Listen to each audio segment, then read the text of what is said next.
आज आपण आपले आनंदकोटी ब्रह्मांड नायक स्वामी समर्थ महाराज मठ नांदूर शिंगोटे मठाधिपती गुरुवर्य प्रदीप दादा सोनवणे आपल्या या मठाबद्दल आज संपूर्ण माहिती आजच्या व्हिडिओ मध्ये जाणून घेणार आहोत। मी तुमच्या सोबत असणार आहे आणि आपल्या मठामध्ये संपूर्ण डिटेल माहिती तुम्हाला आजच्या व्हिडिओ मध्ये देणार आहे। चला तर मग जाणून घेऊया आपल्या मठामध्ये माहिती। ही आहे आपल्या आनंदकोटी ब्रह्मांड नायक स्वामी समर्थ महाराज मठ यांची कमान आणि आपल्या कमानी ओलांडल्यानंतरच आपला 70% प्रश्न हा सुटत असतो। कारण स्वामी सेवेमध्ये आपला प्रश्न असेल तर ही मठाची कमान ओलांडा, मठाची कमान ओलांडली की आपला 70% प्रश्न स्वामी सेवेने सुटत असतो। चला तर मग आता आपण आपल्या मठाबद्दल जाणून घेऊयात। या ठिकाणी आहे आपली मठाची कमान ओलांडल्यानंतरच सुरुवातीला लागतं ते सुरक्षा कक्ष। या ठिकाणी आपण 2 मिनिटं माहिती जाणून घेऊया। श्री स्वामी समर्थ, माझं नाव प्रशांत अनिल खडीलकर। इथे गेटवर सुरक्षा रक्षक म्हणून आहे। इथे आलेल्या प्रत्येक भक्ताची इथे नाव नोंदणी केली जाते। प्रत्येक भक्ताची इथे सुरक्षेच्या कारणास्तव काळजी घेतली जाते। श्री स्वामी। पण गेट मधून एंट्री केली की या ठिकाणी सुरक्षा रक्षक असतात, त्यांच्याकडे आपल्याला आधार कार्ड नाव नोंदणी करावी लागते। आधार कार्ड नाव नोंदणी झाल्यानंतर या ठिकाणी आपण हात पाय धुवून मगच मठामध्ये प्रवेश करू शकता। चला तर आता आपण औदुंबर वृक्षाविषयी माहिती जाणून घेऊयात। हे आहे आपल्या मठामधील औदुंबर वृक्ष। अगदी पाना फुलांनी बहरलेलं असतं। जसं आपल्या आयुष्यामध्ये दुःख येत असतात त्यावेळेस आपण औदुंबर वृक्षाला 108 प्रदक्षिणा माराव्या। 108 प्रदक्षिणा जर औदुंबर वृक्षाला मारल्या तर आपल्या आयुष्यामधील दुःख दूर होत असतं। म्हणून आपण मठामध्ये आल्यानंतर अगोदर औदुंबर वृक्षाला प्रदक्षिणा घालायची। 108 शक्य नसेल तर 1 प्रदक्षिणा जरी आपण स्वामींचं नाव घेऊन घातली तरी त्या ठिकाणी पुरेसे असेल। चला संपूर्ण माहिती जाणून घेणार आहोत। आता आपण यज्ञकुंडाची माहिती जाणून घेणार आहोत। यज्ञकुंडामध्ये तुम्हाला विलास दादा साळुंके संपूर्ण यज्ञकुंडाविषयी माहिती देणार आहेत। चला। आपला यज्ञ कंटिन्यू चालू असतो, होम हवन कंटिन्यू चालू असते। आपलं आता 7 दिवसाचे जे आपले महाराजांची पुण्यतिथी आहे, पुण्यतिथीमध्ये 7 दिवस आपल्याकडे रोज आपल्याकडे प्रत्येक दिवशी याग चालू असतो। हा आहे आपला यज्ञ। आता दादांनी आपल्या यज्ञाविषयी माहिती दिलेली आहे। आपल्या जे होम हवन यज्ञ याग विधी होत असतात ते संपूर्ण इथेच पार पडत असतात। हा यज्ञ अखंड आहे। जसा मठ चालू झाला आजपर्यंत अखंड चालू असतो। म्हणून आपण इथं आल्यानंतर नारळ किंवा दिवे जर इथे अर्पण केले तर आपली मनोकामना इच्छा त्यामध्ये सांगायची असते आणि ती मनोकामना इच्छा पूर्णत्वाला जात असते। चला तर आता आपण संपूर्ण माहिती पुढे जाणून घेऊन येणार आहोत। श्री स्वामी समर्थ। हा आपला जो मठ आहे तो प्रदीप दादांच्या स्वप्नामध्ये स्वामी समर्थ महाराजांनी दृष्टांत दिला होता की या जागेवरती स्वामींचं वास्तव्य आहे आणि दादांनी या ठिकाणी हा मठ स्थापन करण्याचा निर्णय घेतलेला आहे। हजारो भाविक भक्तांचे प्रश्न या ठिकाणी सोडवले जात असतात आणि सर्व सेवा विनामूल्य असतात। आतमध्ये देखील आपण महाराजांची संपूर्ण माहिती जाणून घेणार आहोत। चला तर मग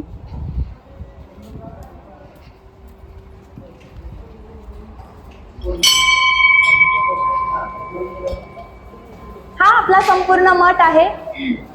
आपण आता महाराजांचं दर्शन घेणार आहोत की ज्या महाराजांचं दर्शन घेतल्यानंतर आपल्या मनाला मध्ये किती प्रश्न असू द्या ते 100% सुटत असतात। महाराजांचं दर्शन घेण्यासाठी सर्व काही दादांनी सोबत यायचंय।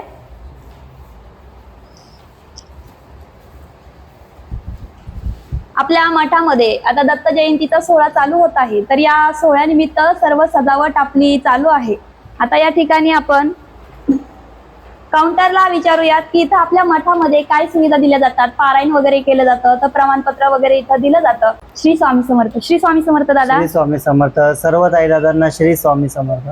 नाव काय दादा तुमचं? आकाश पाटील। मी इथेच मठात असतो काउंटरवरती। दादा काउंटरला या ठिकाणी बसलेले असतात। मठामध्ये प्रवेश केल्यानंतर तुम्हाला अगोदर जर काही विचारायचं असेल मठाबद्दल, जर तुम्हाला माहिती नसेल तर आपण या ठिकाणी विचारू शकता। दादा आपल्या मठामध्ये पारायण केलं जातं तर पारायणासाठी कधी येऊ शकता? पारायणासाठी कधीही येऊ शकतात ताई। पारायणासाठी वर्षाचे 12ही महिने तुम्ही आपल्या मठामध्ये पारायणासाठी येऊ शकता। कधीही पारायण लावू शकतात। म्हणजे आपल्या मठामध्ये जर तुम्हाला गुरुचरित्र नवनाथ ग्रंथाचं पारायण करायचं असेल तर आपल्या मठामध्ये तुम्ही पारायण करण्यासाठी येऊ शकता। पारायण झाल्यानंतर आपल्या मठामध्ये काही प्रमाणपत्र वगैरे दिलं जातं दादा? हो ताई, प्रमाणपत्र दिलं जातं प्रत्येकाला की पारायण कंप्लीट झालं तर हे प्रमाणपत्र।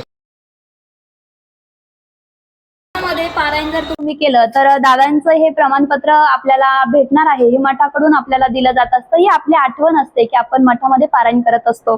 तसेच आपल्या मठामध्ये काही ग्रुप देखील असतात, त्याच्याविषयी देखील आपण माहिती जाणून घेणार आहोत। दादा जर आपल्याला ग्रुपला ऍड व्हायचं असेल, आम्ही नवीन आलेलो असेल जर ग्रुपला ऍड नसाल तर काय करावं लागतं प्रोसिजर? ग्रुपला जर तुम्ही ऍड नसाल तर आपल्या इथे काउंटरला हे स्कॅनर्स ठेवलेले आहेत. या स्कॅनरला व्हॉट्सअप मध्ये जाऊन हे स्कॅनर स्कॅन करायचे, तुम्ही डायरेक्ट ग्रुपला जॉईन होऊन जाणार. म्हणजे हा महिला सेवेकरी नावाने आपला व्हॉट्सअप ग्रुप असतो. या ग्रुपला आपण जॉईन झालं की आपल्याला मठाची संपूर्ण माहिती येत असते. मठाची संपूर्ण माहिती आपल्याला या ग्रुपवरती भेटत असते. आपले जर काही प्रश्न असेल तर आपण ऑनलाईन देखील सेवा घेऊ शकतो. जर ग्रुपला जॉईन नसाल तर महिला सेवेकरी ग्रुपला लिंक येत असते, ती आपण जॉईन करू शकता किंवा इथं येऊन आपण स्कॅनरला स्कॅन करून देखील ग्रुपला जॉईन होऊन जाऊ शकता. श्री स्वामी समर्थ. त्यानंतर आपण इथं महाराजांचं दर्शन घ्यायचं आहे. सर्व ताईदादांनी महाराजांचं दर्शन घ्यायचं आहे. महाराजांचं दर्शन घेतल्यानंतर मन अगदी मोकळं होत असतं, प्रसन्न होत असतं. आणि मन प्रसन्न करायचं असेल तर आपल्या मठामध्ये नक्की या. महाराजांचं दर्शन घ्या, आपला प्रश्न दादांना सांगा, दादांकडून सेवा घ्या आणि आपल्या आयुष्यामध्ये आनंद निर्माण करा. आल्यानंतर आपण अगोदर पादुकांचं दर्शन घ्यायचं आहे. पादुकांचं दर्शन घेण्याचं कारण आपण रोज अभिषेक करत असतो, तो याच पादुकांचा करत असतो. त्यांचं आपलं मस्तक त्यांच्या पायावरती टेकवायचं आहे. आपली प्रश्न, मनोकामना, इच्छा महाराजांना सांगायची आहे. महाराज ती इच्छा नक्की पूर्ण करत असतात. महाराजांना इच्छा सांगितल्यानंतर आपला जो काही प्रश्न असेल तो आपण दादांना सांगत असतो. दादा त्यासाठी सेवा देत असतात. आणि दादा सेवा कुठं देत असतात तर दादांची ही गादी आहे. याच गादीवर बसून दादा हजारो भाविक भक्तांचे प्रश्न सोडवण्याचं काम करत असतात. या गादीची महिमा एवढी आहे की या गादीवर दादा बसतात तर रात्रंदिवस प्रश्नोत्तराचा दरबार चालत असतो. आलेल्या ताई दादांसाठी मन मोकळ्यापणाने गप्पा मारणं, त्यांच्या प्रश्नांचं निवारण करण्याचं काम दादा आपल्या मठामध्ये अविरतपणे करत असतात, अखंडपणे करत असतात. ही स्वामी सेवा दादा त्यांच्या हक्कडून सतत करून घेऊ हीच महाराजांच्या चरणी प्रार्थना असेल. सर्व ताईदादांनी आपला प्रश्न असो अगर नसो आपल्या मठामध्ये नक्की या आणि दादांना आपला प्रश्न सांगून त्या प्रश्नाचं निवारण करा. चला तर आता आपण मठाची पुढील माहिती जाणून घेऊयात. श्री स्वामी समर्थ. आपण महाराजांचं दर्शन घेतलेलं आहे. आता आपण आलेल्या भक्तांचं आपल्या मठाबद्दल मनोगत जाणून घेऊया. चला तर.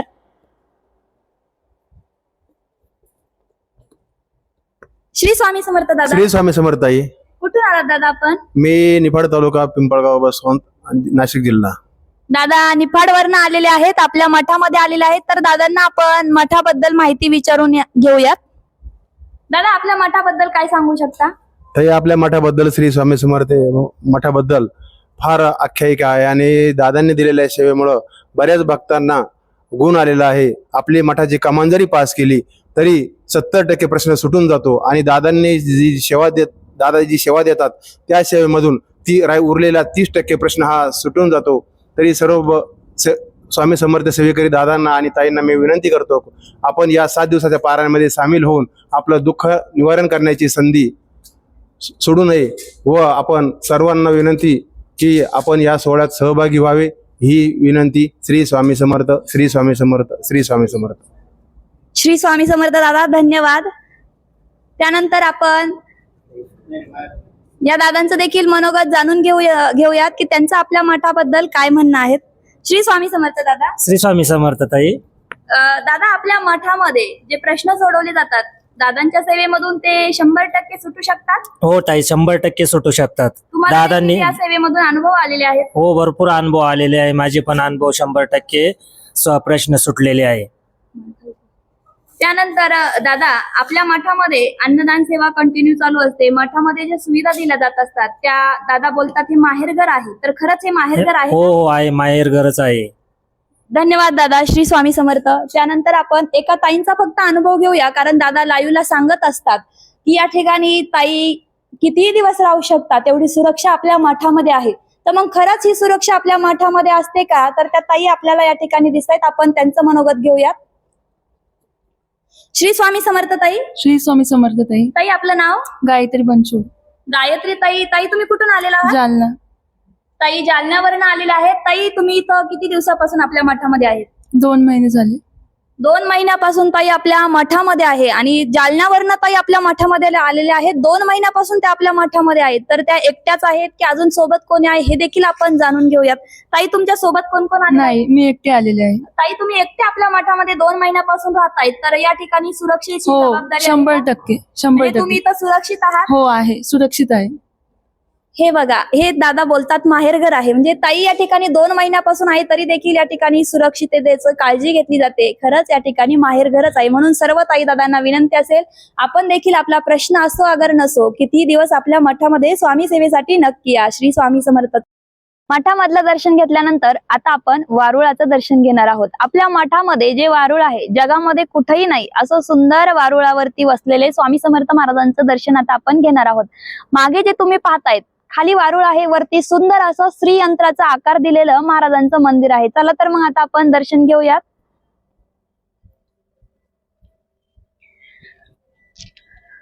या ठिकाणी जगामध्ये कुठेही नाही असं वारुळ आपल्या मठामध्ये आहे. वारुळाच्या वरती स्वामी समर्थ महाराजांना आपण विराजमान केलेलं आहे. खाली जर तुम्ही पाहिलं तर वारुळ आहे. म्हणजे स्वामी समर्थ महाराज कर्दळी वनामध्ये ज्यावेळेस प्रगट झाले ते वारुळामधून प्रगट झाले होते आणि आपल्या मठामध्ये देखील हे मठ स्थापन होण्या अगोदरपासून वारुळ या ठिकाणी आहे. एक दिवस दादांना दृष्टांत झाला की या वारुळाखाली महाराजांच्या पादुका आहेत, त्या पादुका काढाव्या लागतील. पण आता आपल्याला माहित आहे महाराजांचं वास्तव्य जर असेल तर आपण ते हलवू शकत नाही. मग दादांनी विचार केला, जर महाराजांचं वास्तव्य इथं आहे तर मग आपण असं काय करू शकतो की जे वास्तव्य आपल्याला कायमस्वरूपी ठेवता येईल. म्हणूनच दादांनी विचार केला की महाराजांना या ठिकाणी स्थापन करूयात. आणि दादांनी या ठिकाणी डिसेंबर 2024 ला वारुळावरती स्वामी समर्थ महाराजांना विराजमान केलेलं आहे. महाराजांचं जर रूप पाहिलं तर एवढं तेजस्वी असतं की महाराजांकडे पाहिल्यानंतर मनाला आनंद होत असतो. खाली वारुळ, वरती महाराजांचं मंदिर. जगामध्ये कुठेही नाही, जगामध्ये कुठेही नाही असं वारुळावरती स्वामी समर्थ महाराज विराजमान असलेलं आपल्या अनंतकोटी ब्रह्मांड नायक स्वामी समर्थ महाराज मठ एकमेव आहे. म्हणून सर्व ताईदादांना या ठिकाणी विनंती असेल की आपण देखील हे सुंदर स्थान पाहण्यासाठी आपल्या मठामध्ये आवर्जून उपस्थित राहा. आता आपण आपल्या स्वामिनी गोमातेबद्दल जाणून घेणार आहोत. या ठिकाणी तुम्हाला ही स्वामिनी गोमातेचा पुतळा दिसत आहे. म्हणजे जशी आपल्या मठामध्ये स्वामिनी होती, गोमाता आहे, ती गोमाता जशी होती अगदी तशीच हुबेहूब पुतळा आपण स्वामिनीचा बनवलेला आहे. आपल्या मठामध्ये एक स्वामिनी नावाची गोमाता होते, ती देहांत झाला, तिचं आपण स्मारक उभारणार आहोत. आणि ज्या ठिकाणी आपण स्वामिनीला आपल्या मठामध्ये स्थान दिलेलं आहे, तिचा पंचक्रिया विधी केलेला आहे. जसा एखाद्या मनुष्याचा विधी केला जातो तसा संपूर्ण विधी आपण आपल्या मठामध्ये शास्त्रवत पद्धतीनं पार पडलेला आहे. तिला ज्या ठिकाणी स्थान द्यायचं आहे त्या ठिकाणी आपण हे स्वामिनीचं स्मारक जेव्हा उभारणार आहोत 2 ते 3 महिन्यानंतर, त्यावेळेस स्वामिनीचं हे स्थान तिथं असणार आहे. चला तर आता आपण पुढची माहिती जाणून घेऊयात. आता आपण जाणार आहोत गोकर्ण महादेव मंदिरामध्ये. हे आहे आपलं गोकर्ण महादेव मंदिर. चला तर आता आपण महादेव मंदिरामध्ये दर्शन घेणार आहोत.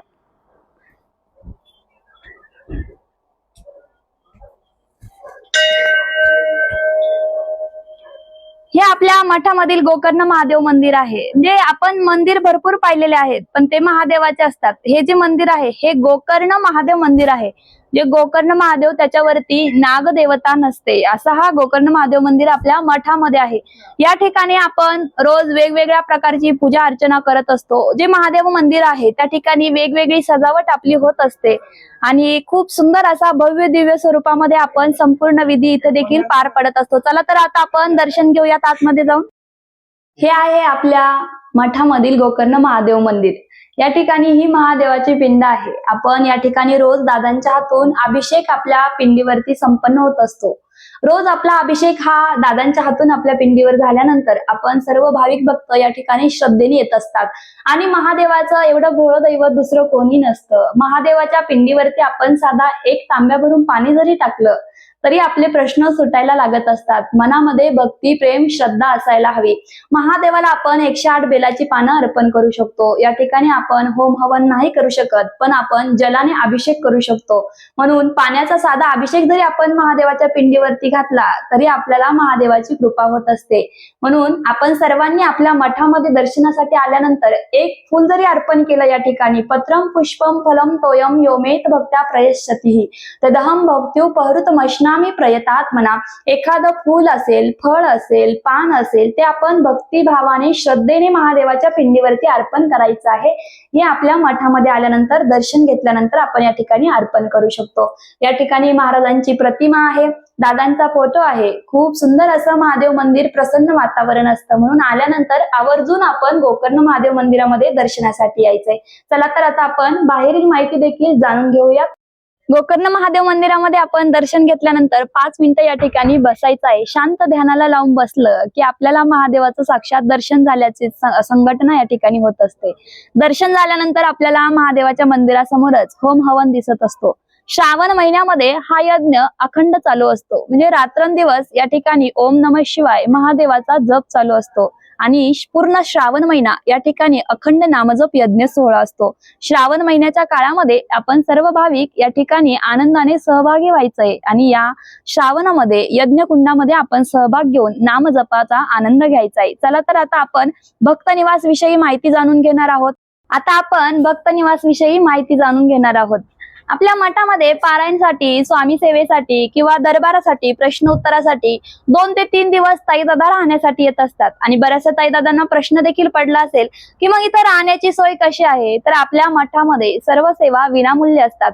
चहा, नाश्ता, जेवण, राहण्याची सगळी सोय विनामूल्य असते. मग आलेल्या ताईदादांसाठी राहण्याची सोय कुठे असणार आहे, तर हा आपल्या अनंतकोटी ब्रह्मांड नायक मठामधील भक्त निवास आहेत, जे ताईदादांसाठी आपण बनवलेले आहेत. याच ठिकाणी ताईंची आणि दादांची राहण्याची सर्व सोय ही विनामूल्य केली असते. म्हणून सर्व ताईदादांनी पारायणसाठी असेल, भक्त निवाससाठी असेल किंवा प्रश्न उत्तरासाठी असेल, आपल्या मठामध्ये नक्की राहायला यायचं आहे. तसेच सर्व ताईदादांना पुण्यतिथी निमित्त असेल, दत्त जयंती निमित्त असेल, श्रावण महिन्यामध्ये असेल, असे विविध प्रकारचे कार्यक्रम ज्यावेळेस आपल्या मठामध्ये असतात त्यावेळेस आवर्जून आपल्या मठामध्ये या, कारण सर्व सुविधा विनामूल्य असतात. या ठिकाणी आपण पाहू शकता महिला भक्त निवास आहेत. तसेच इकडे देखील महिला भक्त निवास आहे. या ठिकाणी आपले संपूर्ण महिला भक्त निवास असतात. आता आपण राहण्याची सोय तर पाहिलेली आहे, पण जेवणाची सोय काय असणार आहे, तर आपल्या मठामध्ये दादा बोलत असतात रात्री 3 वाजताही या, तुम्ही पहाटे जरी आलात तरी आपल्या मठामधून कोणी जेवण केल्याशिवाय जात नाही. याच ठिकाणी आपण सर्व जेवणाची व्यवस्था केलेली असते. जे तुम्ही 3 वाजता जरी आलात, 10 जण आला किंवा 100 जण जरी आलात तरी इथं वेळेचं बंधन नाही. चहा, नाश्ता, जेवण, राहण्याची सर्व सोय ही विनामूल्य असते. जशी आपली घरी सुविधा केली जाते तशीच सुख सुविधा आपल्या मठामध्ये देखील असते. म्हणून तुम्ही राहण्याची देखील या ठिकाणी व्यवस्था आहे. चहा, नाश्ता, जेवण सर्व वेळेनुसार आणि कधीही या, आपल्या मठामध्ये जेवणाची व्यवस्था केली जात असते. म्हणून सर्व ताईदादांना विनंती असेल की सर्व ताईदादांनी आपल्या मठामध्ये नक्की यायचंय. आल्यानंतर आपल्या मठाचा प्रसाद खाल्ल्याशिवाय कोणीही जायचं नाही, कारण प्रसादामध्ये जी ताकद असते ती दुसरी कोणत्याच गोष्टीमध्ये भेटत नाही. म्हणून आपल्या मठाचा प्रसाद आपल्याला या ठिकाणी भेटत असतो. तो प्रसाद देखील आपण सर्वांनी ग्रहण करायचा आहे. आपण आपल्या आता मठाबद्दल संपूर्ण माहिती जाणून घेतलेली आहे. तर आता आपण माहेर घरी आल्यानंतर मामाची जबाबदारी असते लहान मुलांची, म्हणजे भाच्यांची देखील काळजी घ्यायची. तर भाच्यांसाठी म्हणजे लहान मुलांसाठी चहा, नाश्ता, बिस्किट, दूध सर्व व्यवस्था दादांनी सुंदर पद्धतीने केलेली आहे. पण त्याचबरोबर जर प्रश्न उत्तर चालू असेल, दरबार असेल किंवा मामाच्या घरी आल्यानंतर लहान मुलांना देखील आनंद भेटला पाहिजे, त्यासाठी दादांनी मामाचं गाव बनवलेलं आहे. जे तुम्ही मागं पाहत आहात ते सुंदर असं मामाचं गाव म्हणजे गार्डन आपल्या मठामध्ये आहे. आल्यानंतर सर्वात अगोदर लहान मुलांना मामाच्या घरी सोडून द्यायचं आहे आणि आपण मठामध्ये मनमुराद आनंद घ्यायचा आहे. या ठिकाणी आपण आपल्या लहान मुलांना आनंद घेण्यासाठी सोडू शकता. इथे खूप मन मोकळं प्रसन्न वातावरण असतं. त्यामुळे तुम्ही देखील या, तुमच्या सोबत आपल्या लहान मुलांना देखील घेऊन या. ते देखील या ठिकाणी आल्यानंतर प्रसन्न होतील, यात काही शंका नाही. म्हणून सर्व ताईदादांना जास्तीत जास्त संख्येने आपल्या मठामध्ये यावे ही सर्व ताईदादांना मठाधिपती माननीय गुरुवर्य श्री प्रदीप दादा सोनवणे दादांकडून ही आग्रहाची विनंती असेल. हे आहे आपलं संपूर्ण अनंतकोटी ब्रह्मांड नायक स्वामी समर्थ महाराज मठ. तरी सर्व ताईदादांना पुन्हा एकदा आग्रहाची विनंती असेल की सर्व ताईदादांनी आपल्या मठामध्ये यायचंय. आपला प्रश्न आपण दादांना सांगा. आपला प्रश्न 100% सुटेल याची खात्री आहे. तसेच आपल्या मठामध्ये कसं यायचं, तर नाशिक पुणे हायवे लगतच आपला हा नांदूर शिंगोटे मठ आहे. या मठामध्ये येण्यासाठी तुम्हाला हायवे लगत मठ आहे. संगमनेर पासून आपल्याला 18 किलोमीटर आणि नांदूर शिंगोटे पासून 3 किलोमीटर अंतरावर आपला हा मठ असणार आहे. त्यामुळे तुम्ही देखील या आणि या मठाची माहिती जास्तीत जास्त ताईदादांपर्यंत पोहोचवा. त्यांना देखील आपले प्रश्न घेऊन आपल्या मठामध्ये यायला सांगा. त्यांचे देखील प्रश्न मार्गी लागतील आणि सगळ्यांच्या आयुष्यामध्ये आनंद भेटेल. सर्व ताईदादांना पुन्हा एकदा मठाधिपती माननीय गुरुवर्य श्री प्रदीप दादांकडून आग्रहाचं आमंत्रण असेल की सर्व ताईदादांनी दर्शनासाठी नक्की या. श्री स्वामी समर्थ, श्री स्वामी समर्थ, श्री स्वामी समर्थ.